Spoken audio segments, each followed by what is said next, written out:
সালামু আলাইকুম, আমি প্রফেসর ডক্টর জাহাঙ্গীর আলম।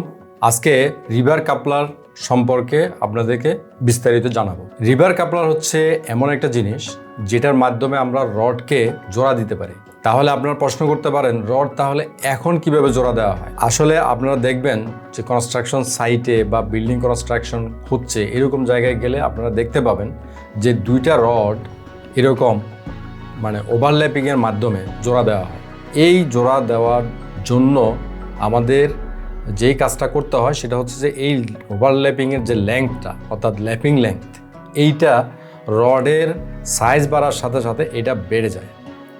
অর্থাৎ আমরা যত বড় রড হবে তত এই লেংথটা বাড়তে থাকে, এইটার দৈর্ঘ্যটা বাড়তে থাকে, ওভারল্যাপিংয়ের যে দৈর্ঘ্য এটা বাড়তে থাকে। তাহলে কি হবে, এক পর্যায়ে দেখবেন যে আপনি হয়তো অনেক বড় রড 25 মিলি ডায়ামিটার বা 32 মিলি ডায়ামিটার বা 40 মিলি ডায়ামিটার হলে হিসাব করলে দেখা যায় যে রডের যে ডায়ামিটার তার 50 গুণ বা অনেক সময় 60 গুণ, অনেক সময় 70 গুণও হতে পারে যে আমার এখানে ল্যাপিং লেংথ দিতে হয়। অর্থাৎ এইটা হিসাব করে দেখা গেছে 3, 4, 5 ফুট বা 6 ফুট, ইভেন 7-8 ফুটও ল্যাপিংয়ের লেংথ প্রয়োজন হয়। কিন্তু এইটা দেওয়া অনেক সময় কঠিন। কেন কঠিন?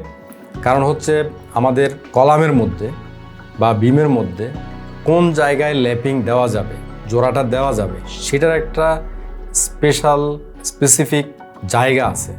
সব জায়গায় এটা দেওয়া যায় না, দেওয়া ঠিক না, নিষেধ আছে। কিন্তু যেখানে দেওয়া উচিত বা যেখানে দিতে রিকমেন্ড করা আছে সেখানে আপনি দিতে গেলে এই যে বেশি লেংথের কারণে এখানে এক্স্যাক্ট ওই জায়গায় দেওয়াটা কঠিন হয়ে যায়।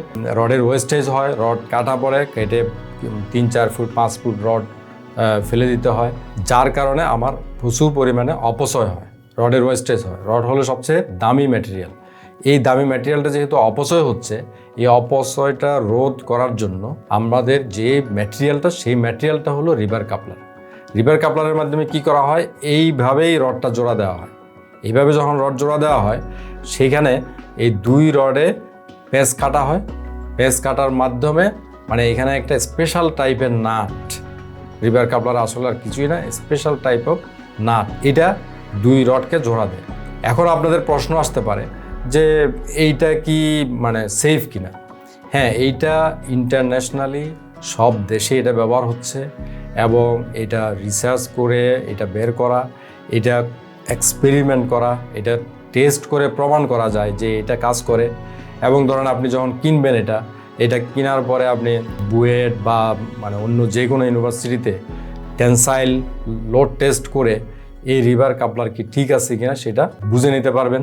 সুতরাং এটা আপনার শুধু বিশ্বাসের উপরে নির্ভর করতে হচ্ছে না, এটা আপনি টেস্ট করে কনফার্ম করে নিতে পারবেন। এইটা একটা সুবিধা। আর এটার আরও অনেকগুলি সুবিধা আছে। এই রিবার কাপলার ব্যবহারের সুবিধাগুলি হচ্ছে, যেমন ধরেন আপনার এইরকম ওভারল্যাপিং করে যখন রড জোড়া দেওয়া হয় তখন সেখানে যেই জায়গায় এটা তো করা হচ্ছে সেই জায়গায় রড ডাবল হয়ে যাচ্ছে।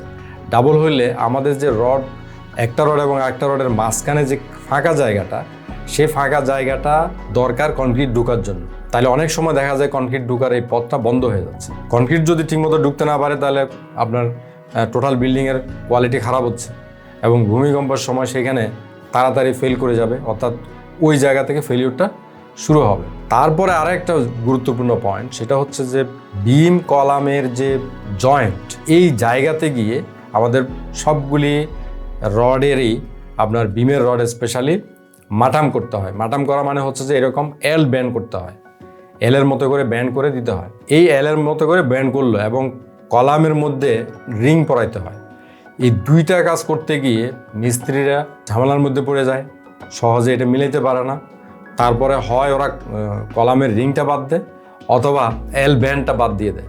এই এল ব্যান্ড এবং রিং যদি বাদ দেওয়া হয় তাহলে এটা ভূমিকম্পের সময় এই বিল্ডিংটা অত্যন্ত ঝুঁকিপূর্ণ হয়। এটা ওই জয়েন্টেই ফেল করে। অতীতের ভূমিকম্পগুলিতে দেখা গেছে যে জয়েন্টেই সাধারণত বিম কলাম জয়েন্টে ফেলিউরগুলি শুরু হয়। তাহলে ওই জায়গার জন্য একটা সমাধান আছে, সেটার জন্য সমাধানটা হলো অ্যাঙ্কর কাপলার। অ্যাঙ্কর কাপলারটা কি?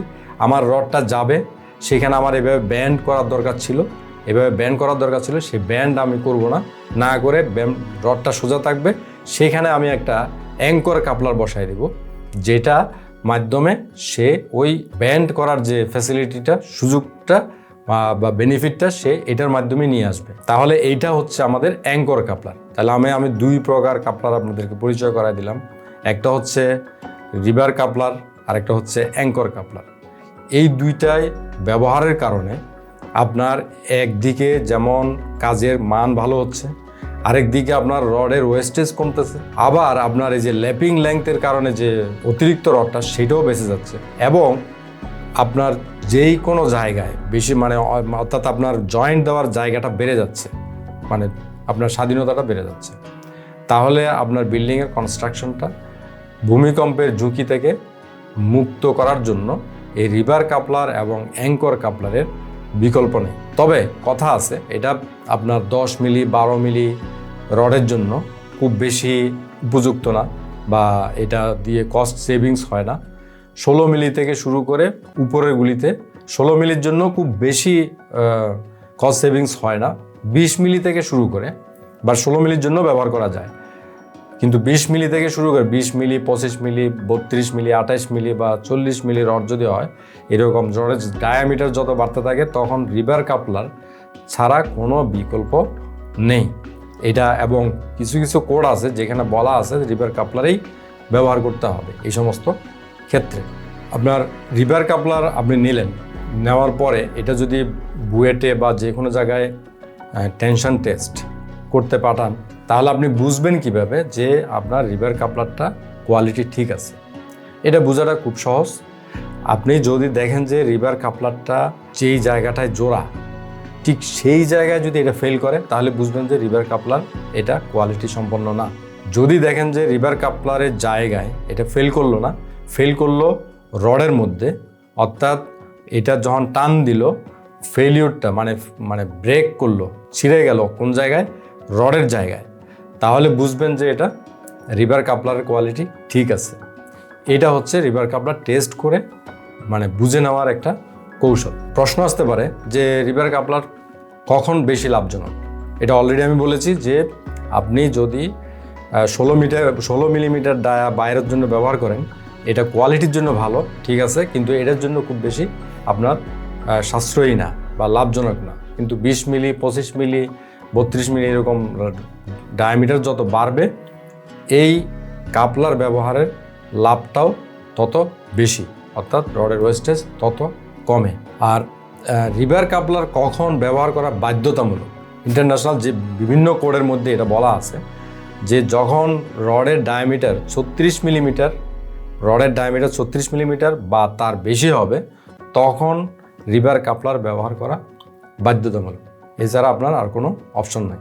রিবার কাপলার ব্যবহারে আপনার কতটুকু কস্ট সেভিংস হবে, এটা হচ্ছে আমরা হিসাব নিকাশ করে দেখেছি যে রডের ওয়েস্টেজ কমা, তারপরে হচ্ছে ল্যাপিংয়ের যে লেংথটা আমার লাগতেছে না, এই সব মিলে আবার আপনার রিবার কাপলার ব্যবহার করলে আপনার রডের যে ব্যান্ডিং বা বিভিন্ন কাজে করা লাগতেছে না, সেই সব কিছু হিসাব নিকাশ করে আমরা দেখেছি যে অ্যারাউন্ড 10% রডের কস্ট বেঁচে যায় যদি আপনি রিবার কাপলার ব্যবহার করেন।